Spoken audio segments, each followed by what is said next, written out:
All right. Hello, everybody. Welcome to this week's job search Q&A little session that we have here.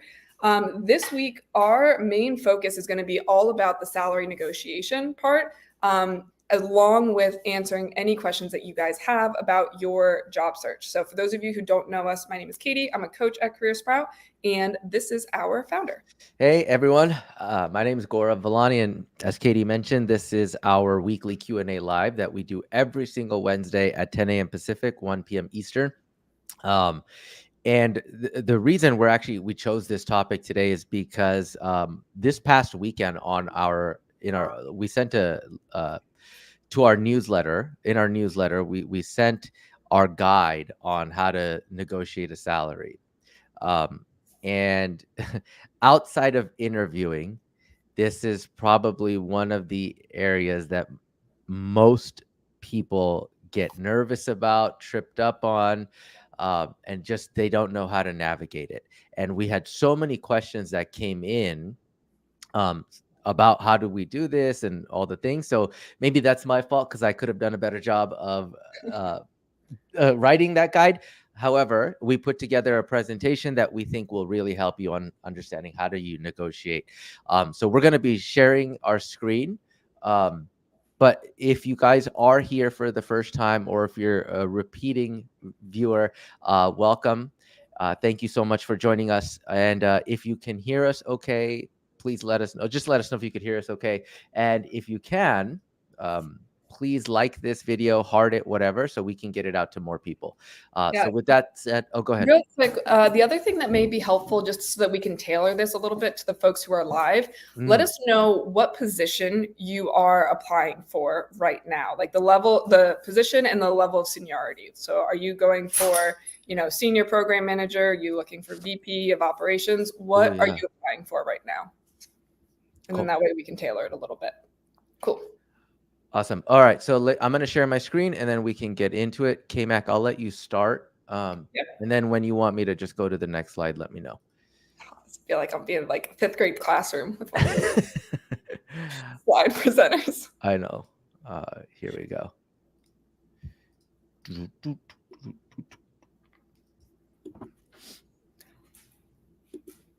All right. So the main things that we are going to talk about today, as we already mentioned, is negotiations. I think a really important place to start is to get rid of a lot of the myths that are out there about what most folks think negotiation is. Most folks will picture like this used car salesman guy who's trying to, negotiate up the price or like downplay some of the rips and tears in the car. Rips and tears probably don't matter as much as like a broken engine or something like that. But that is not what we're talking about. When we're talking about negotiation, it is not about, hey, how do we just get this base number up? The total comp that we care about is well beyond just the dollar amount. We want to make sure that you are at a company that you would really admire, doing something that you really enjoy, where you have everything on this list, or at least most things on this list checked off. You have the opportunity to grow the way you want to grow. If you want to go into leadership opportunities, you have those opportunities currently. And arguably the most important, it is going to be leverageable for you 1 to 3 years down the road, especially if it's something that you are doing like as a lateral, transition move. Ideally, it's not just lateral. Ideally, it's a springboard. Again, not just professionally, but personally as well. So you can have the lifestyle that you want. That means it's the right culture for you. You have the benefits that you need, the work life. I'm always hesitant to even use the word balance. We'll typically say more like work-life harmony, where it's going to ebb and flow and what you're focusing on more or less. And then of course, yes, some of the perks and the financial aspects with bonuses, equity, things like that. Yeah. We had a client last year who got an offer and he wasn't the most thrilled about the actual base salary component of it, but in so many other ways, everything else sort of lined up with what he was looking for. And this is what he had to say. He said, the salary's okay, but this is a company I've been very excited about for a while. And the feedback the recruiter gave me from the interviews is that everyone thinks I can grow beyond this role within a year or two. And so to answer your question, everything about this role is perfect except for my current comp. But there seems to be a ton of opportunities for growth, and everyone, including the hiring manager, said they see me growing beyond this role. So this is kind of like to illustrate that it's not always just about the base salary. And to Katie's point, it's also about what can this opportunity grow into going Yep. forward, and then can you leverage that? So one thing I want to emphasize on here is that I think when people enter the negotiation, they view it as, them winning and then the company losing. And it's really not like that. This is not a battle. This is not a fight. It's just about both parties, the employer and you, finding a win-win situation. So negotiation, in our opinion, starts and ends with the value that you demonstrate during the interview process. So I think a lot of people always believe that the negotiation component only comes at the end. But if you think about it a little bit more, you're actually negotiating from the second you first speak with that, the first call you have, which might be with a recruiter, all the way to the end. So each interview that you go on is your opportunity to increase your value incrementally. Anything you want to add to that?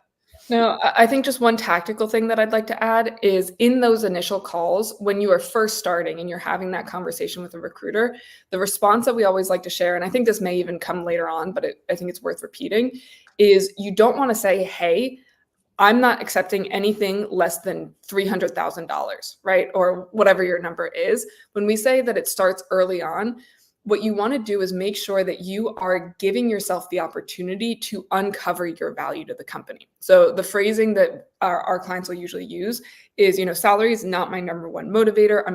When they ask, what are your salary expectations? This is your response. Salary is not my number one motivator. I'm much more interested in, insert the things you care about. Joining an organization where I can learn about something that's really exciting to me, be a part of a great team, be able to leverage my strengths to make an impact right away, and that being said, in full transparency, the roles that I'm interviewing for are offering between, 206,000 and 237,000, which is a range I'm really comfortable with. Exactly.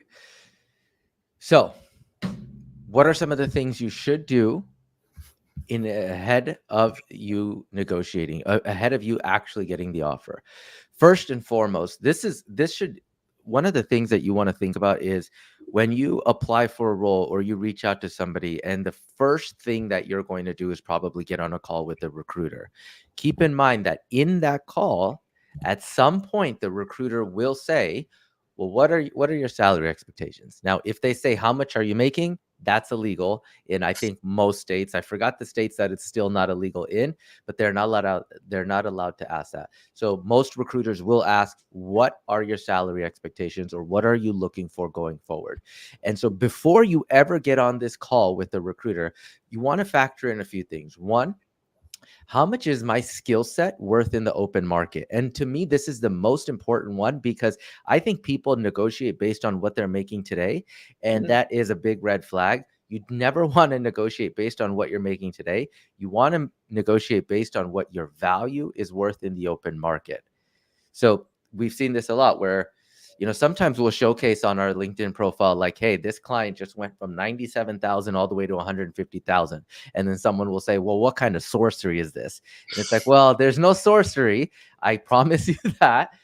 It's just because that person had stayed at one company for so long, and they were just getting 3%, 5% raises year over year, whereas, the market was completely surpassing them.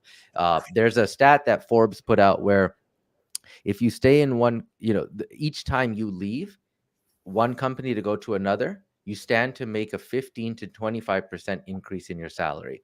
And so how do you factor in what your worth is in the open market? Look at resources like, and we can type them in here, but salary.com, payscale.com, levels.fyi, and even LinkedIn Insights. LinkedIn They actually Insights just used to got be rid of free. that. Oh, they did? Okay. So salary.com, payscale.com, levels.fyi, Glassdoor, and Comparably. Those are the 5 places you can look to see how much your skill set is worth in the open market. And so you want to factor in what's the cost of living in that market if you might have to relocate. How much does that particular skill set get paid at that particular size of company? So if you're at a startup now and you're getting paid less, you wouldn't compare what you're making at a startup. You would look at one startup to another. You would look at, let's say you were interviewing at Google, you would look at comparable company sizes in the same industry, in the same vertical. Okay. Yep. And then other factors you want to consider are what we just went over a few slides ago, right? Like, does this company have great benefits? Do they have great perks? Are there stock options? Is there bonus? Is there equity? Is there sign-on? So those are some of the things you're going to want to look at as you factor in what you are going to say when the recruiter asks you, what are your salary expectations? Yep. Okay. All right. Cool. Yeah. And with this one, I think this is a really important thing. One, not only looking at what are those things that are important to you, like that's really important. It's not what's important to everybody else and Joe Schmo. There's usually things that are you actually care about. Gaurav actually just did a really good post on this the other day, talking about looking at your goals and looking at different ways of thinking about your goals, as sometimes it'll just be experiments. Like just because somebody else has something and you think you want it, doesn't necessarily make it something that you actually care about. So that said, like you never want to negotiate just because somebody else has something else that you don't even really care about. Instead, you want to make sure you're looking at the things that actually matter and whether or not what they're offering you is within that fair market range. If it is, and you have the title you want, it's fair market range, they have the sign-on or the stock that you want, and there's nothing that was like unexpected where they lowballed you or something they said was contradictory to what they actually spoke to you about, you don't have to negotiate. That, especially in this market, I would say is definitely a big red flag to a company. Yep. You negotiate a lot of times because something is missing on that offer that will significantly stunt your growth. So for example, if you initially spoke to a recruiter about a director of program management role, it's a director title.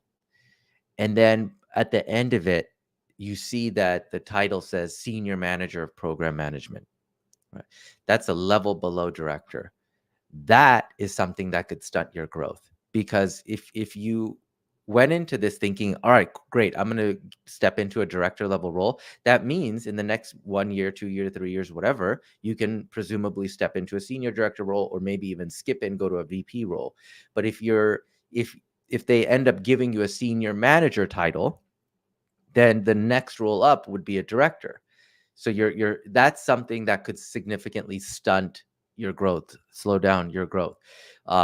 Or if you're making 180 now and you're willing to take 180 for this next role, but then the offer comes in at like 160 or 150, that would be something you significantly stunt your growth. So we always tell our clients, never negotiate just for the sake of it, because there is a chance, and this happens a lot too, where the company just gives you everything that you asked for up front and everything that they possibly could offer you. And you have no idea sometimes how much, like, sometimes people don't realize that someone internally at that company, most likely the hiring manager, the person you'd report into, went to bat for you.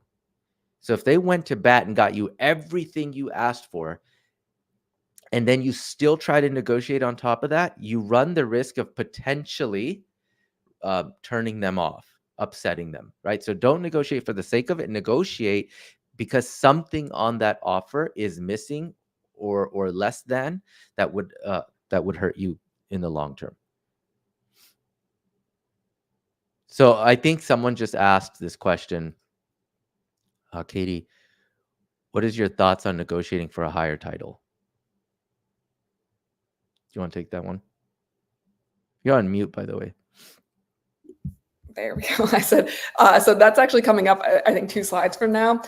We're really big fans of negotiating for a higher title if and when it is something that is within like their jurisdiction to do.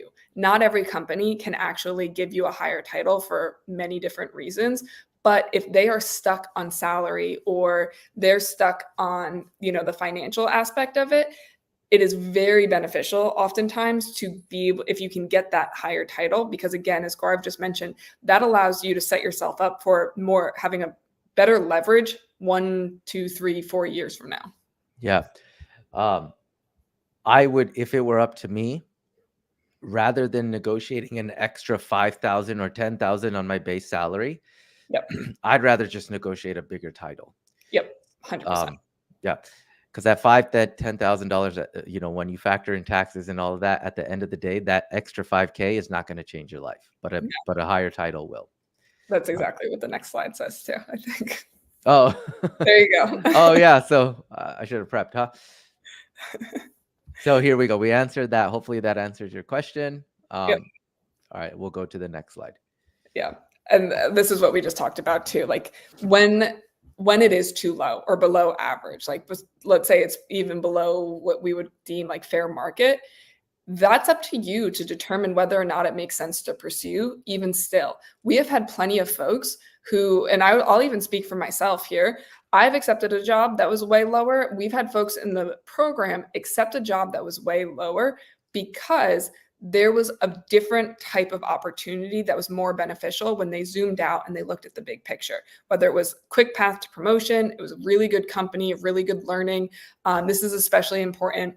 We don't necessarily work with as many folks in this stage, but when you're in your 20s and you're getting paid to learn, essentially, when you're in that learning season, oftentimes that's when it'll make sense. Once you go and you switch and you're in your 30s, 40s plus, that's when you get to be a little bit pickier about these types of things and look at, okay, basis is lower than what I would want, but can we make it up in perks, bonuses, paid time off, remote work, benefits, like whatever is important to you? That's where one of those things that, like, fortunately, unfortunately, you're the only one that can really answer that for yourself. Yeah. The little thing we always tell our clients is, does this give you an opportunity to learn? Yeah. Or an opportunity to earn? And if it's one of the two, that's great. And if it's both, it's even better. Yep. Absolutely. Now, if you try to negotiate and the offer is still too low, then the next thing we always ask our clients is, are you in a strong enough position in your career to wait this opportunity out? Or even your personal life. Yeah, or in your personal life, right? There are some people, and I don't think, honestly, there's anything wrong from time to time to take a gap job, right? You might be in a situation where you need the income, right, to help, obviously, like pay for your bills, support your life, whatever. And so if you can't wait it out and they're unwilling to budge, or there's nothing else that you can negotiate at this point, then that's the next question you want to ask. And then the second thing we always look at is, if you take this job, does that significantly increase your chances of moving up because of the name this company, like the brand this company has, right? We've had some clients, and this is like a real example, where they were making, I think it was a PM, it was a product manager, and he was making 195. I forgot what company. It was just a venture-backed startup, kind of unknown, and he had an opportunity to go to Salesforce. And instead of making 195, the best that they could do was 160 or 170. I forget. So it's still like 20, 30K lower than what he was making. But he knew that, one, they couldn't budge on the salary anymore. But two, having Salesforce on his resume 1 year from now, like Katie said, 2, 3, 4 years from now, would significantly help him get into a better position down the line, because now he can showcase on his resume and his experience that he's been able to do it. He's been able to perform at a high level at a venture-backed startup, and he's been able to operate at a high level at an enterprise company like Salesforce. And that combination is really valuable going forward. Yeah. And the networking that comes from that. Don't forget about that component too. Like, we had somebody that went to JP Morgan for that reason. Now hers worked out a little bit differently, because she told them, like, from the beginning, hey, I'm actually looking for this title, this level of pay. And it was 1 or 2 runs above what they were actually hiring for. But she told them, I love this company so much, and this is something that I've worked for, that I would be more than willing and very excited about coming in at this lower level and growing with you guys. By the end of her interview process, she had uncovered so much value for them that they were able to go get it approved to get her to the bottom band of her. They got her the title she wanted and got her to the bottom band of her salary range that she was looking for. And because of the time of year, it was in December or January, within less than 8 months of when she signed, she would be up for a promotion to be able to get higher up in her band of what she was looking for. That happens too sometimes. So I definitely wouldn't count something out, especially if it is on like what we call like your dream company list, where the opportunities that will come from it are exponentially more than where you're at. Yeah, it's really just having a longer horizon, right? Taking a look at what does this opportunity lead to 1 to 5, 10 years from now. Absolutely. And then again, if it's too low, just take a look at survey everything else, right? How is the market right now? Is it extremely competitive, or is it really easy to land interviews? If it's really easy to land interviews and you can potentially hold off not having an income coming in for a little bit longer, then maybe for you it might make sense to keep looking. Yeah. But if the market like the one we're in today is extremely competitive, there's more applicants, there are jobs by far, you might realize like it's not worth continuing to keep looking, and everything else still aligns with what I value: benefits, culture, manager, leadership, growth, all the things. Absolutely. All right. Oops. Okay. So now we're going to get into like, how do we start asking for more? So when you are going to get an offer, what will likely happen, I will say 8 times out of 10, maybe 9 times out of 10, is you won't just first get an email and say, this is your offer, we want to extend it to you. The recruiter internally, or someone, maybe it's an external recruiter, will say, hey, do you have 10 minutes to talk?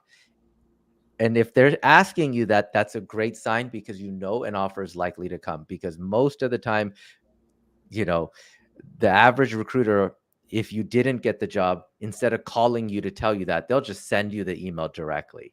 Yeah. So when they call you to extend a verbal offer, we never want to accept on the spot. And we never want to display any sort of dissatisfaction with any component of that salary if it's not what you want.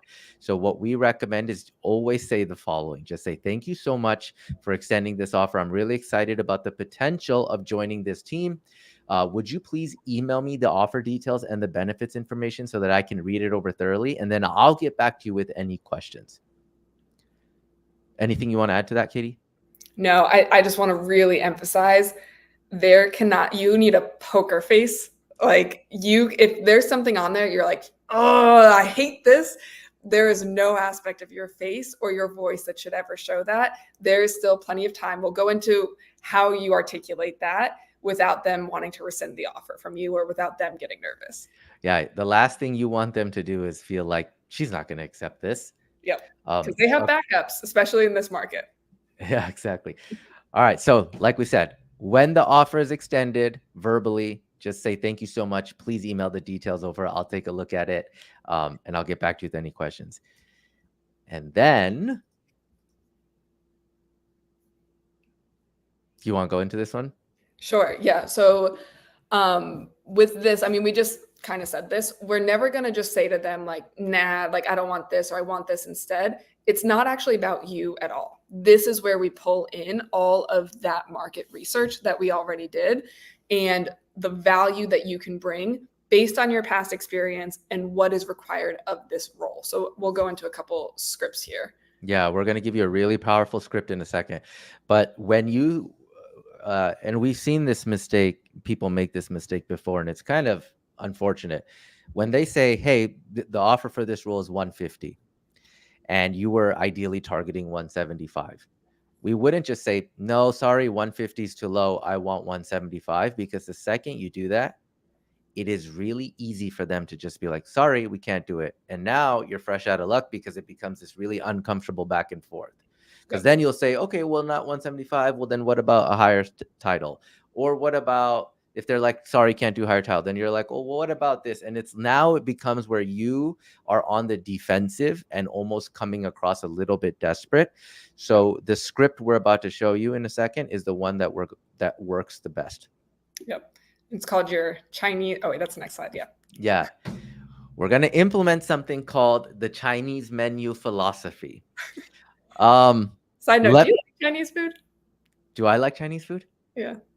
I just had dumplings the other day. Is that Chinese food? I don't know. I think that is we probably should move on. Okay. But I actually just like all foods. But my favorite is pizza and French fries. So, okay. Chinese menu philosophy. Donuts. What? No donuts on that list? Oh, yeah. Donuts too. Okay. Everyone's like, damn, this guy's just the unhealthiest person. All right. So when we negotiate, we use something called the Chinese menu philosophy. And I'm going to give you some context on what this is first. So think of it like this. When you go into a restaurant and they hand you the menu, yep, you think that you have all the free will in the world. You get to pick whatever you want. And unless you're going to Cheesecake Factory where you literally can pick whatever you want, you're really just picking from the options they give you. So how much free will do you really have, right? They let you think you're picking whatever you want. Really, they're just having you pick from their options. And so now we're going to take that same approach to when we negotiate an offer. Like we said in the previous slide, we never just say, sorry, 150 is too low, I want 175. Instead, we're going to give them options. We want them to think that the ball is in their court, that they get to choose, when in reality, they're just going to pick from one of the options that you give them in the first place. Let me know if this makes sense as I'm saying it, or if you want me to clarify this further. So when we negotiate, we provide options, like I'm saying, and we like to provide at least 3 options back to them. So again, let's stick with this 150 to 175 thing. You wanted 175, they're giving you 150. So when we go back with what we want after we've reviewed the offer and the stock and the bonus and all the things, we're going to give them 3 very different options. Option number 1 would be the highest salary that you could get. So you would ask for 175. Option number 2 would be like a little bit of a lower salary, but then you would ask for something else. So you would say, if you can't do 175, would you also consider 165, but maybe a $10,000 sign-on, or increasing the vacation from 3 weeks to 4 weeks, or increasing the stock options from 35,000 to like 65,000. And then you'll give them one more. And that third option could be, how about 160, but a $20,000 sign-on, or a $15,000 sign-on, or way more in stock, or a higher title, like what Sarah was asking about earlier. And then you help them understand also why you're asking for these options. So again, if we go back to the Chinese menu philosophy, it's like they think that they're the ones getting to pick and choose what they give you, when in reality, they're just going to pick from one of the things that you asked. And we have seen this method work at least 98% of the time in our program. Yep. The other thing is, it really shows them before you've even joined the team that you are a team player.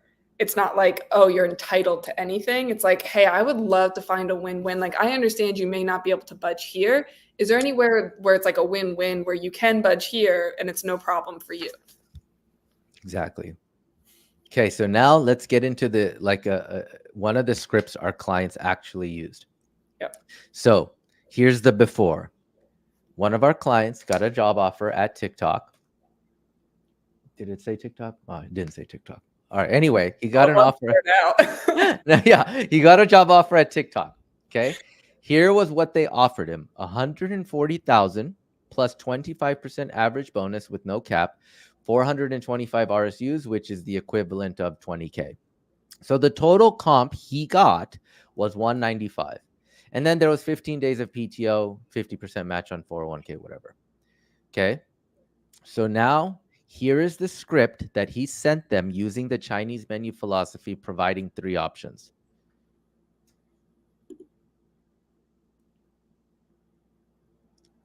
Okay. Is it showing? Yeah, right? Okay. So here's the exact script. It says, thank you for, and keep in mind, you guys, we are keeping it very professional. There is no sort of ill will feeling, and we're being very kind. Yes. So it is saying simply, I'm going to read it to you. Thank you for the offer and the opportunity at TikTok.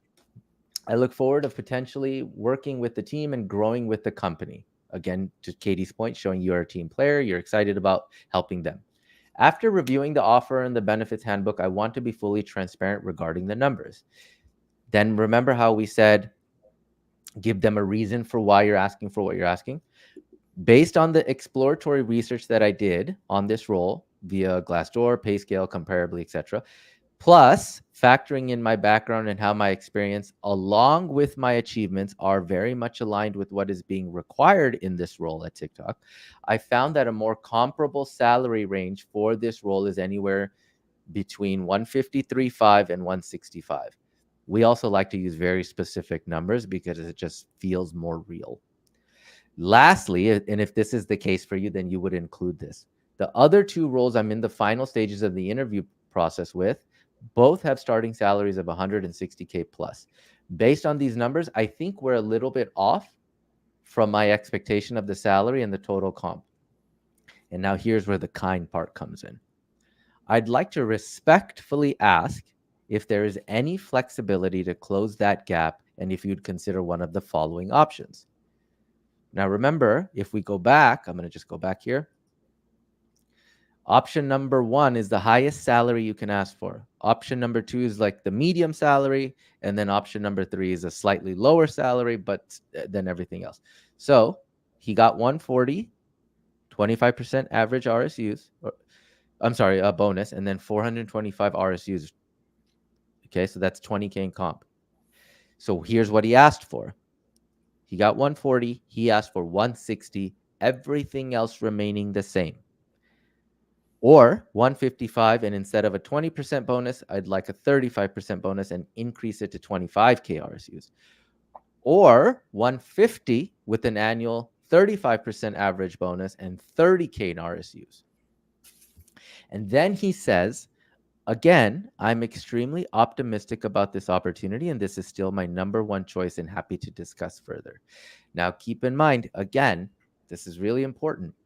They get to think that they're the ones making the decision on what they offer you, when in reality, what they offer you is something you like. Either any of these options would be ones that you'd be happy with in the first place. Yeah. And I can't, like, that last line there is arguably one of the most important lines in the entire email, especially in this type of market. You don't want any doubt where they feel like they're going to do all of this work to go get, what you want. And then you're going to come back and be like, oh, one of those other companies came in to like buy. Exactly. Okay. Here's what he got after. Accepted. They couldn't change the bonus, but they gave him 2 options. They said, you choose. How about either 160 with 460 RSUs or 155 with 590 RSUs? And now how you decide this, or how he decided this, was he believes that TikTok at one point is going to be much larger than it is today. And it already is. And that stock, the extra 130 options he's getting, is going to be worth way more than the extra 5K he would get. So both of them, the total comp came out to 222. They just let him choose which one he wanted most. And I think he did the best thing he possibly could given this brand, right? TikTok. He took the 155K and the extra 130Ks in RSUs, because if that thing goes public, gets acquired, whatever, those 590, that's going to be really nice. And in total, he got a 63% salary increase. Anything you want to add, K-Mac? No, I think also just like recognizing, I think sometimes people get caught up on these five, like we'll say, hey, don't worry about like an extra $15,000. It's not going to change your life at, the salary levels that we're talking about. But sometimes like we get in our own ways with things like that. And we convince ourselves like, oh no, it's so much more. Like you're taught like that $5,000, what is that? Like $48 per paycheck. If you get paid every other week, you're talking like a $48 difference in paycheck before taxes for the possibility of having like an extra 130. Like it's usually a no-brainer to go with more equity unless there's like a big disparity on the base. Yeah. So Chinese menu philosophy, you guys, let's just go back because I think it's really important to emphasize it. We never just say we don't like X and instead we want Y. Instead, what we say is, what we do is we provide them with options, and there's usually 3 options. Highest salary, everything else remains the same. Like this is the salary you want, right? Or a slightly lower salary, but then the other components get bumped up, vacation, stock, sign-on, etc. Or the slightly lowest salary that you would be willing to accept, and then all the other components get bumped up even more. And the way we ask for that is using this script. This is going to be recorded and stored on LinkedIn. So you can always come back to this, but if you want, you can take a screenshot of this as well. Okay, this is literally what works 98% of the time for our clients. All right, so this is what he got after. So if after you've done everything that you possibly could to try to get more, and the offering that what they are offering is still too low and they can't budge, then take your time, don't rush the decision, and ask for 3 to 5 days, a 3 to 5 day window for you to get back to them. Just that way, the reason we ask for that is because it gives you some time to really think it through, assess all your other options, assess, again, all the things we discussed earlier in this live, which is the benefits great? Is this a long-term? Does this help you in the long term? Do you like the culture? Do you think you'll be able to learn a lot? Will you have great teams, good work-life harmony, all that? Assess everything before you just rush into a decision. And then if ultimately you feel the job offer is still too low and you can get other offers, if you wait it out a little bit, then just potentially decline and keep looking. Yep. And if you agree to the salary, then congrats. Yes. I think that wraps it up. That wraps, I think, everything up. Let us know if that was helpful for you guys. Do you guys like this format where we go a little bit more in depth in like a workshop format versus just Q&A? Or any other last thoughts that you have, Gaurav? No. For those of you who are going, for an offer or going and expecting an offer in 2024, please save this, refer back to it as much as you want, and reach out to us if you need any help. And then also, if you guys are entering the job search, just remember as a reminder, tomorrow at 10 a.m. Pacific to 12 p.m. Pacific, I'm going to be hosting a 2-hour-long workshop, which is going to break down the exact strategy that we teach to our clients, literally step by step by step. And so here, let me put the link into that. So if you guys want to register, it's completely free. There's no sales pitch in there. It's just all tactics, all strategy. And then I'm going to be saving a lot of time at the end for Q&A. Cool. Here you go. That's it. Did it get there? I think so. Okay, cool. All right, you guys, thank you so much for taking the time to join us again. We appreciate you very much, and we will see you guys soon. Awesome. Bye, guys. Bye.